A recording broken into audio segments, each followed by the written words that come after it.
Hello from Izu Kogen.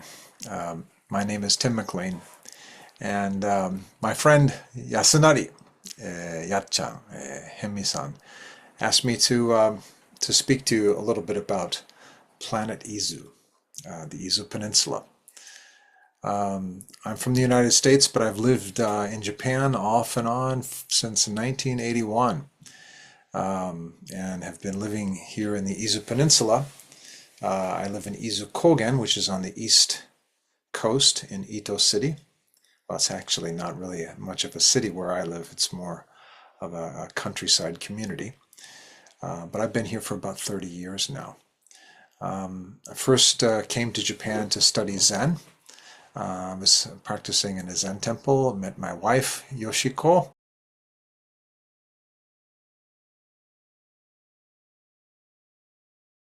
and a number of other really wonderful people. My background is in psychology, and particularly a branch of psychology called transpersonal psychology, which also looks at wellness and well-being. And I facilitate workshops and retreats here in Izu. That's actually how I first came to Izu. Was a friend of mine was doing retreats here at hot spring resorts. I'm originally from the Midwest, but I lived in California, in Santa Cruz, California, before I lived here. So before I took over my present job, I have a small company that I own. That was back in 1989, and when I knew I was going to be in Japan for a while, I didn't want to live in Tokyo, and Izu had this incredible attraction to me, particularly because the mountains and ocean reminded me of Highway 1, particularly along the coast near Big Sur, Point Lobos, places like that. And the longer I've lived here, the more intimate my relationship has become with the people, the landscape. I like to call it Planet Izu because, let me just share something here. It's a microcosm. The peninsula is itself about 45 miles long and only about 22 miles wide at its point, but it is so varied. It has mountains that are 4,600 feet high, and valleys and environments. The south part of Izu is white sandy beaches, and where I live is volcanic cliffs facing the ocean. Where you are right now in Shuzenji is also a very sort of beautiful little environment with waterfalls and hot springs and beautiful culture. So for a very small peninsula, it has just an incredible variety of microenvironments and biodiversity and geological variety. This particular symbol for Planet Izu, this is a completely spherical stone that formed on the volcanic coast here. It is about over 80 centimeters wide. In other words, it's about 3 feet, a little of 3.5 feet wide, or 3.5 feet in diameter. And it was just in the position in the ocean where it was rolled by the waves for 4,500 years. And to me, it's symbolic of our planet, and that life is, there's something about the circle of life that really inspired me about this particular peninsula being its own little world, and it has been that way for many centuries. And I'll get into the history of Izu in a moment. Here you can see this is the stone. This is looking out on the Jogasaki coast, the Jogasaki National Seashore.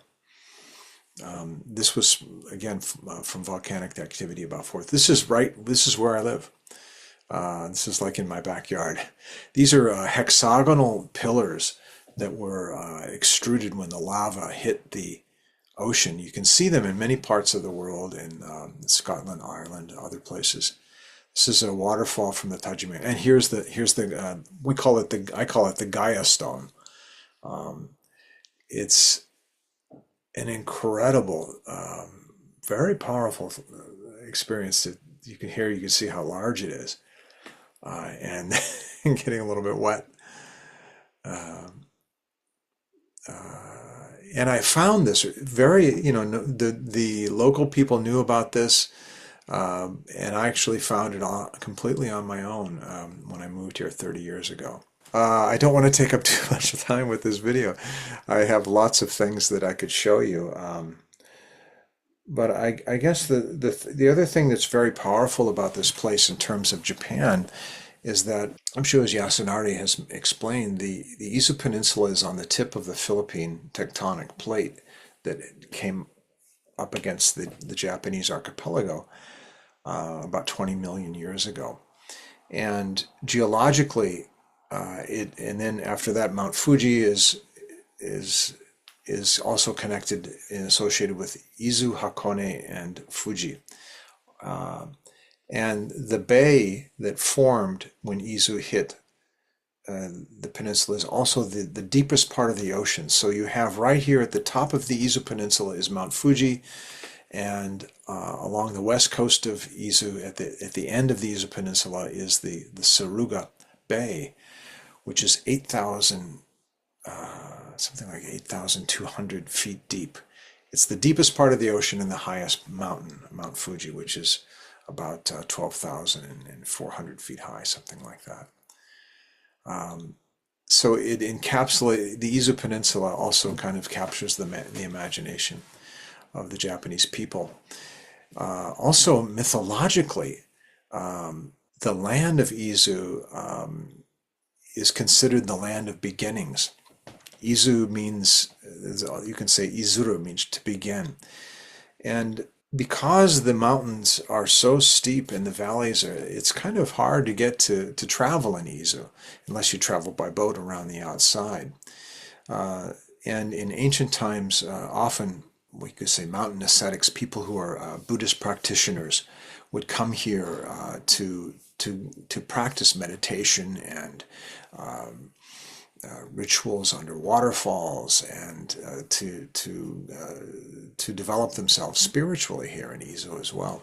In fact, the founder of Shuzenji Temple was the greatest of Japanese saints, named Kukai, who founded the temple there, Shuzenji.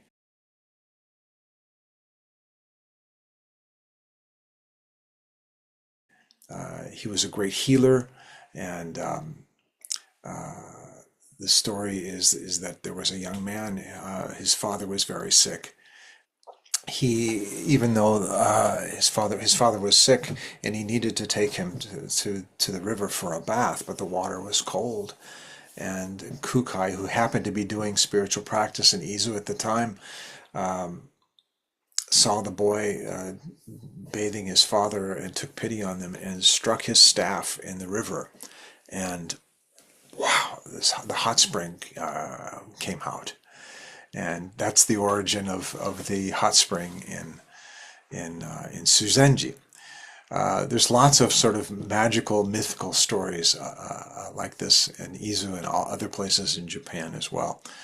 But it's generally just a very, very powerful place for healing and rejuvenation. Mythically, there's Izu is associated with various mandalas and things like that. Yeah, the Izu Peninsula itself is considered to be the head of a great dragon, and this comes from the Izu-san Shinto shrine. These are some other pictures from mandalas of Izu Hakone, and how the gods and goddesses were formed here. This is another. This is also the forming of the Izu Islands and Izu Peninsula, representing the dragon energy again. Izu is also, yeah, there's a this photograph. That's from West Izu. You can see some picture scene of Mount Fuji. So the sun sets on the west side of Izu Peninsula and it rises on the east side. And I live on the sunrise side here. Yes, I live on the east side. I'm doing this very spontaneously, and as I didn't have my, I'm in the middle of traveling and facilitating workshops, so I'm not able to be with you in person. And Yasunari wanted me to make this little video to tell you about Planet Izu. We're very much involved with SDGs and with the community here. Of course, Izu is known for its fishing, but it's also the mountains are filled with beautiful, clear rivers where wild wasabi, with wasabi fields, and also wasabi is raised here. This is one of the biggest and wasabi producing areas in Japan.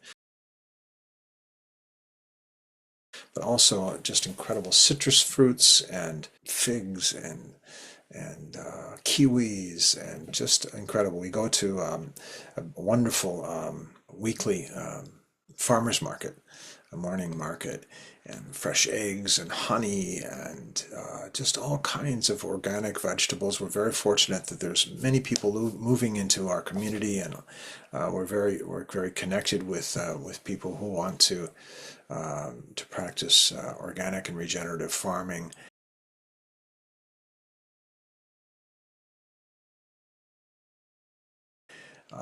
And the population of Japan is aging, and I'm one of them, but it's an aging population, so we're very keen on having Izu be a place where the countryside can be rejuvenated again. And because it's such a dynamic and varied environment, many people, younger people, are moving here and creating crafts and art and farming and rejuvenating traditional practices, particularly around craft and pottery and textiles, all kinds of things. And of course, Yasunari is part of that movement. But overall, I'm very interested in the Izu Peninsula, and the subject of Planet Izu is to for us to think globally and act locally to live in a life that's integrated with the planet and with the history of and the spirit of place. So in conclusion, I will just share a few more scenes from here in Izu, and maybe this is the center of the town. This is the Omuro-yama volcano in the center of the town where I live here in Izu. And it doesn't have any trees because they burn the entire mountain every year. They produce a type of grass that is used for tatami mats and weaving, and it's a tradition that's over 450 years old. That's just that is Omurayama, and I live right here on this little piece of land right there. In fact, the piece of land that I live on is from a volcano that erupted. Let me share another thing from a volcano that erupted 2,700 years ago. So it's the newest piece of land on the island of Honshu.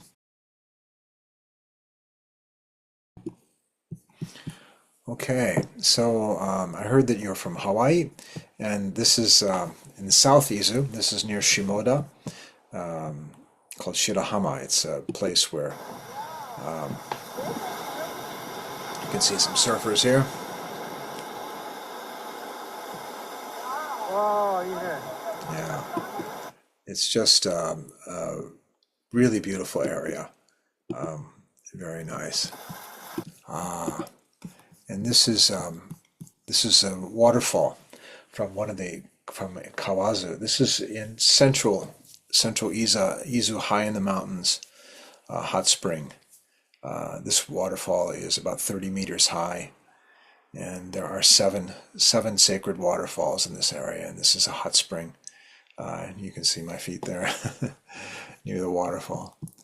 But Izu is just a very dynamic and beautiful place.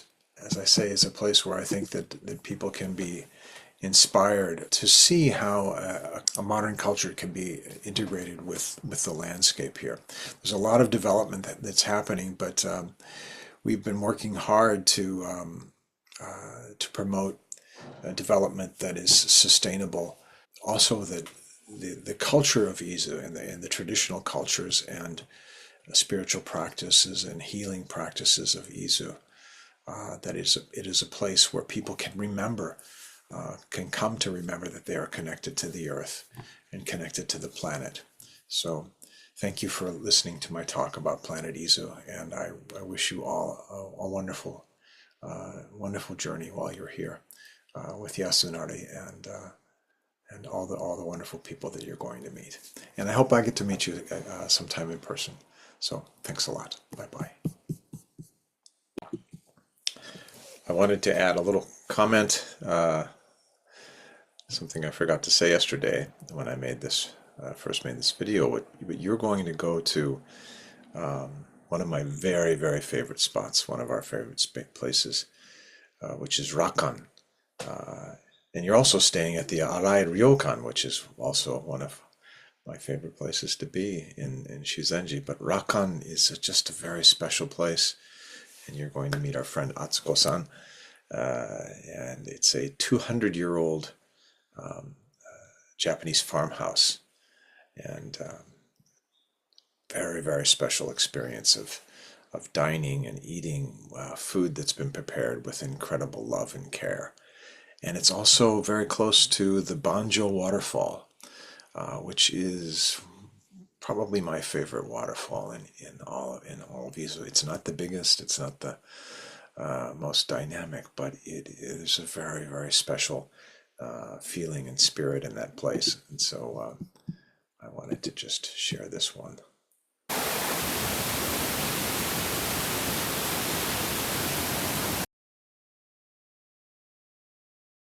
So I hope you have a wonderful time in magical Izu, and that it is a place for you all to look at your own path with heart, and maybe hopefully Izu will help with your own beginnings of the next